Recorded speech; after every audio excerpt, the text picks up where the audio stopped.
मैं हार नहीं मानूंगी। मैं माँ हूँ और माँ कभी घोंसले में बैठकर अपने बच्चों को यूं मरता नहीं देख सकती। अगर इनको बचाना है तो मुझे लड़ना होगा, बीमारी से भी, अकेलेपन से भी और इस जंगल की बेरहमी से भी। लेकिन उसके मन में एक सवाल लगातार घूमता रहा। क्या ये कल सुबह मेरी... बिना वक्त गवाए दोनों उड़ चले। जंगल के भीतर झाड़ियों के पीछे एक पुराना सा बिल था। बाहर लगे बोर्ड पर लाल निशान से पता चल गया, यही डॉक्टर का घर है।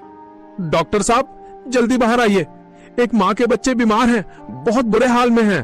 कुछ पल बाद डॉक्टर चिंटू बाहर आए। कितने दिनों से बीमार है? 2 दिन से, लेकिन रात में हालत और बिगड़ गई। ले चलो मुझे, मैं खुद देखूंगा। कुछ देर में तीनों घोंसले पर पहुंचे। डॉक्टर ने बच्चों को चेक कर लिया। ये साधारण बुखार नहीं है, ये वायरल है। बच्चों के शरीर में लड़ने की ताकत नहीं बची है। तो क्या ये मर जाएंगे?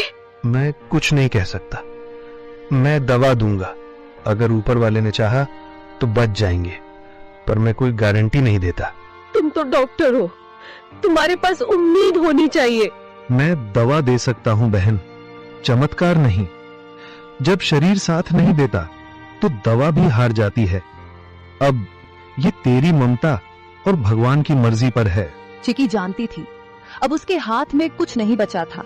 वो निकल पड़ी एक उम्मीद में। वो जा रही थी उस पेड़ की ओर जो जंगल के बीचों बीच सबसे ऊंचा था, एक ऐसा स्थान जिसे पक्षी शांत शिखर कहते थे। वहां कोई शिकारी नहीं आता, न चीलें बैठती हैं, न कौवे मंडराते। ये कोई आम डाल नहीं थी, ये वो जगह थी जहां आकाश और आत्मा एक हो जाते हैं, जहां हर पत्ता, हर हवा, हर किरण साक्षात ब्रह्मांड की भाषा बोलती है। चिकी वहां पहुंची, कांपती, थकी हुई, लेकिन जिंदा उम्मीद से भरी हुई। उसने आंखें बंद की और गहराई से सांस ली। हे ब्रह्मांड, मैं तुझसे मांगने नहीं आई, मैं तेरे आगे झोली नहीं फैला रही, मैं तुझसे लड़ने आई हूँ अपने बच्चों के लिए। उसकी आवाज जंगल में गूंज उठी। मैं एक चिड़िया हूँ, हाँ मामूली, पर मेरी ममता मामूली नहीं। तूने मुझे पंख दिए हैं, लेकिन आज मैं उनसे आसमान नहीं, तुझसे जवाब मांग रही हूँ।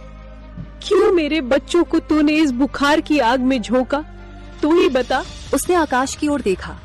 उसका शरीर कांप रहा था, लेकिन उसकी आवाज पत्थर तोड़ देने वाली थी। तू सब देखता है ना, तो देख देख मेरे बच्चों की तड़प। अगर तेरे नियमों में न्याय बाकी है, अगर इस जंगल में जीवन के लिए कोई जगह है, तो मेरे बच्चों को लौटा दे, वरना इस शांत शिखर से एक मरे हुए माँ की चीख उठेगी जो पीढ़ियों तक गूंजेगी। बात उसने आंखें बंद की और गहराई से सांस ली। हे ब्रह्मांड, मैं तुझसे मांगने नहीं आई, मैं तेरे आगे झोली नहीं फैला रही, मैं तुझसे लड़ने आई हूँ अपने बच्चों के लिए। उसकी आवाज जंगल में गूंज उठी। मैं एक चिड़िया हूँ, हाँ मामूली, पर मेरी ममता मामूली नहीं। तूने मुझे पंख दिए हैं, लेकिन आज मैं उनसे आसमान नहीं, तुझसे जवाब मांग रही हूँ। क्यों मेरे बच्चों को तूने इस बुखार की आग में झोंका? तू ही बता। उसने आकाश की ओर देखा। उसका शरीर कांप रहा था, लेकिन उसकी आवाज पत्थर तोड़ देने वाली थी। तू सब देखता है ना, तो देख देख मेरे बच्चों की तड़प। अगर तेरे नियमों में न्याय बाकी है, अगर इस जंगल में जीवन के लिए कोई जगह है, तो मेरे बच्चों को लौटा दे, वरना इस शांत शिखर से एक मरे हुए माँ की चीख उठेगी जो पीढ़ियों तक गूंजेगी।